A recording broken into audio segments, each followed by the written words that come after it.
Right. Sardar Sukhdev Singh दिमसा ji, Lok Sabha please. Yes sir. बोलिए दिमसा जी, yes sir. Please.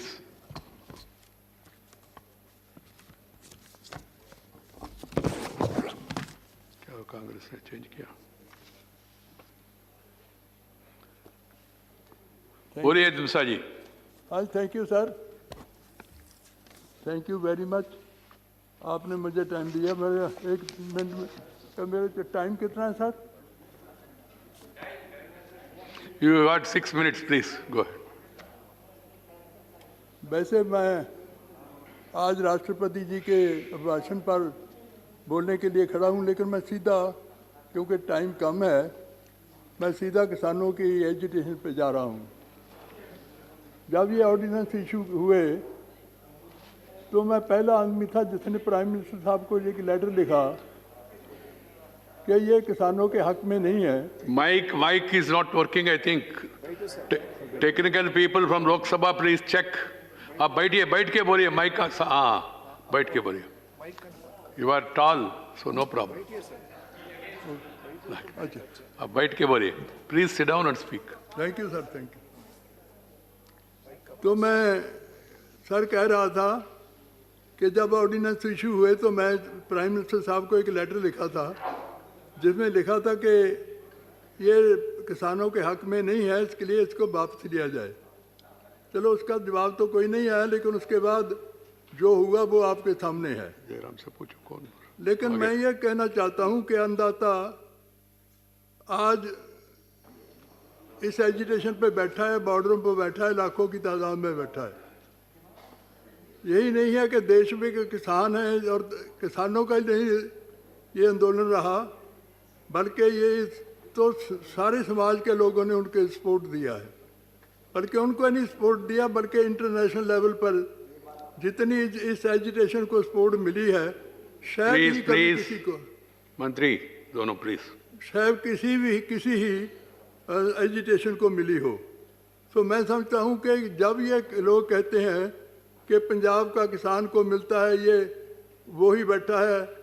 जब इस देश को अनाज की ज़रूरत थी, जब ये देश कभी अमेरिका कभी ऑस्ट्रेलिया पे जाता था कि हमें अनाज चाहिए, तो पंजाब और हरियाणा उस वक्त इकट्ठे थे, तो उन्होंने इतना पैदा किया कि इनको देश का ही नहीं बल्कि एक्सपोर्ट शुरू कर दिया। बल्कि मैं ये समझता हूँ कि इतना बड़ा एहसान इस देश पर किसान ने किया, लेकिन अब आज वही किसान देश के एजिटेशन 4 महीने से ज़्यादा हो गए वो बैठा है, और 2 महीने से ज़्यादा तक बॉर्डरों पर बैठा है और लाखों की तादाद में बैठा है। तो मैं समझता हूँ कि उनकी ये समझनी चाहिए। 11 मीटिंगें हो ली, कोई रिजल्ट नहीं निकला। तो मैं ये महसूस करता हूँ कि उनको इंसाफ मिलना चाहिए। वो सरकार कहती है कि ये तो किसान के हक में है, लेकिन किसान कहता है ये हमारे खिलाफ है। तो किसान की बात माननी चाहिए।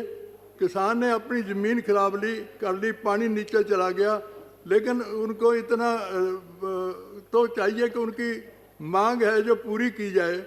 और अपोजिशन ने भी सारी ने उस वक्त कहा था जब ये पास हुआ कि इसको कमेटी के पास भेज दी जाए, ज्वाइंट कमेटी के बाद, लेकिन नहीं हुआ। लेकिन आज भी उसका ये है कि सारी अपोजिशन है वो एक जुबान से बोल रही है कि इनको वापस किए जाएं, लेकिन नहीं वापस हो रहे। और मैं ये भी महसूस करता हूँ कि 26 जनवरी को बड़ा काफ़ी हो गया कि 26 जनवरी को तिरंगे का अपमान किया गया। वैसे तो अपमान को हमने किसी को देखा नहीं होता, लेकिन मैं समझता हूँ कि जिन लोगों पर इल्ज़ाम लगाया जा रहा है, कभी उसको अतवादी, कभी देशद्रोही, कभी खालिस्तानी, कभी कुछ कहा जाता है, लेकिन उन्होंने ही सबसे ज़्यादा कुर्बानियाँ दी थी इस देश आज़ाद करने के लिए। सर, मैं थोड़ी सी आपको फिगर देना चाहता हूँ जो सरकार की फिगर है कि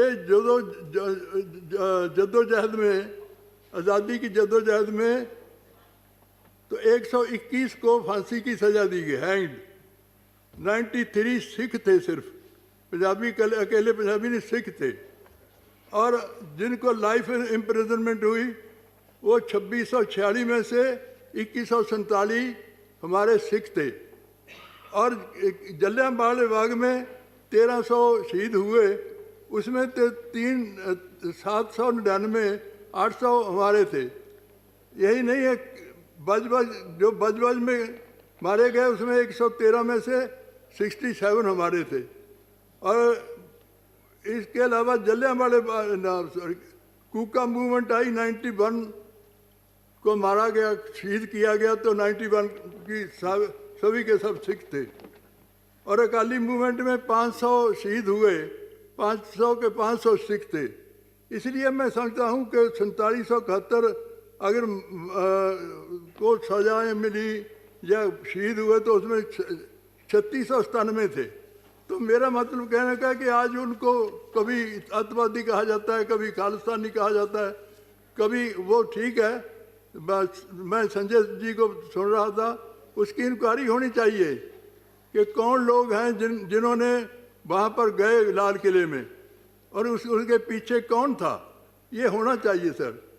बाकी मेरी और एक बात बेनती है कि मीडिया को जरूर, मीडिया की बात बड़ी हुई, मैंने और जीके ने पिटीशनें 2 दायर की हैं PIL दिल्ली हाई कोर्ट में, जिसमें मीडिया को रोकने के लिए कहा है।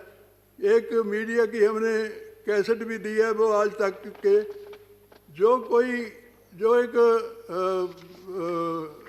26 जनवरी को मंदिर का टेबलो आया था, उसका किसी ने उखाड़ दिया, थोड़ी बहुत नुकसान कर दिया, लेकिन वो कह रहे थे सिखों ने कर दिया, जबकि कभी कोई तस्वीर नहीं दिखा रही, कुछ नहीं। वो ऐसे कुछ मीडिया है ऐसी फैलाया करके एक हिंदू और सिखों की और कम्युनल हार्मनी को नुकसान पहुंचाना चाहते हैं। उन पर उनका रोकना चाहिए, उनको बिल्कुल ख़त्म होना चाहिए, ऐसी बात नहीं होनी चाहिए। दूसरा, इन एक्ट से सर बड़ी बात है कि स्टेट्स की पावर है, एग्रीकल्चर स्टेट सब्जेक्ट है, लेकिन फेडरल सिस्टम को नुकसान हो रहा है। सभी जो रीजनल पार्टी हैं वो फेडरल सिस्टम चाहती हैं, उसको बल्कि कमज़ोर किया जा रहा है। एग्रीकल्चर डिपार्टमेंट जो है वो स्टेट सब्जेक्ट है, लेकिन सेंटर ने बना दिए कानून। इसमें से वो फेडरल सिस्टम को बहुत बड़ी हो रही है। सर दूसरी, मैं 2 मिनट और लूँगा प्लीज। हाँ, एक तो अगर मैं समझता हूँ अभी आखिर में मैं ये कहना चाहूँगा कि प्रधानमंत्री जी को इनिशिएटिव लेना चाहिए और रिस्पेक्टफुल वे से उनके साथ बैठ के बात करके मकानी चाहिए, और प्रधानमंत्री जी खुद इनिशिएटिव लें तो बात ये बन सकती है। अदरवाइज़ ये बहुत हमारे माताएं, बुज़ुर्ग हैं और बच्चे भी हैं, स्टूडेंट्स भी आ रहे हैं और सारी दुनिया से लोग आ रहे हैं।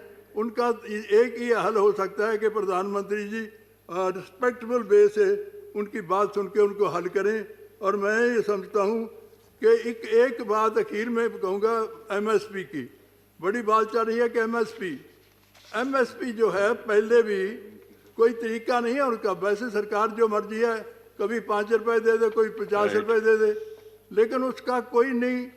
ना स्वामीनाथन कमीशन की रिपोर्ट लागू की गई है और ना ही सर किसान कहते रहे कि एग्रीकल्चर यूनिवर्सिटियों ने जो रिपोर्ट दिया उसके मुताबिक दिया जाए, ठीक, और या फिर प्राइस इंडेक्स के जोड़ा जाए, लेकिन तीनों में से किसी से नहीं जोड़ा गया। मेरी एक है कि इसको आप MSP को कोई साइंटिफिक तरीके से शुरू करें और उसको पक्का करें। वो तो समझौते में होगा, जो है वो सरकार मानती है। एकदम sir ji, thank you sir, thank you very much. Thank you very much. मैं एक विषय सबका ध्यान में लाना चाहता हूँ, इस विषय को जाति के आधार पर नहीं देखना चाहिए। ठीक है, किसान किसान है, थैंक यू सर। नहीं तो कोई स्टेट का है तो स्टेट का है, मगर उसमें जाति नहीं होना चाहिए। किसी ने कहा, उन्होंने कहा, कोई पत्रकार ने ऐसा लिखा, किसी ने भी कहा होगा, लिखा होगा, ये गलत है, ऐसा नहीं। मीडिया को रोकना चाहिए। मैंने पॉइंट नोट किया, और जमसा जी हो गया। और श्री विनय सहस्र बुद्धि।